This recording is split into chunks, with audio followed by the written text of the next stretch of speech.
માટે મારે 15 જણને લડવાનું 15 જણને આગા કરવાના ને તમને બેન ભેગા કરવાના. હું મેલડી છોકરા નથી ગદ્રપ્યા. ખરેખર પેલો ડોહો વચ્ચે પડ્યો તો ને ડોહાને ખાટલામાં નાખીને તારું બૈરું ના લાવું તો મારા અવતારમાં ખોટ પડે.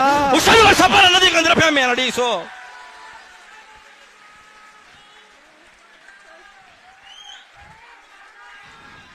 માં મારી આબરૂ વહી ગઈ. મને બહુ દુઃખ થયું કે માં અરે રે મેં એને બહુ પ્રેમ કર્યો ને માં ખબર ને.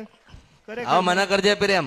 અરે તમને માં, તમે મારી માં, હું તમારું સંતાન. મેં તને શું કીધું, જે ડોહો લઈ ગયો છે ને ડોહો ખાટલામાં પડશે ને એટલે પછી ખબર પડશે કે જીયા તો બરોબર હતો એટલે પાછી મૂકીને બધું આવતી હશે. આ જીવીશ ને ત્યાં સુધી માં હું તમારા ભરોસે. અરે જીવીશ નહીં, તાર દીકરા થાય તો મને યાદ રાખે. એ કળિયુગમાં મેલડી રચના કરવા આવી. એક હતી. અરે રે માં, મારી જોગ માયા મેલડી, તમારો ખૂબ ખૂબ આભાર માં. એટલા તારા ભાવથી લાવ્યો છું, મેં કોઈને કોઈ મંગાવ્યું નથી. ના મારી ક્યારેય કોઈ વસ્તુ માંગતા નથી, પણ આપણા હૃદયનો ભાવ એવો હોય છે કે ભલે નાનું તો નાનું પણ સોના જેવું કાંઈક લાવીને આપીએ. મારી આવું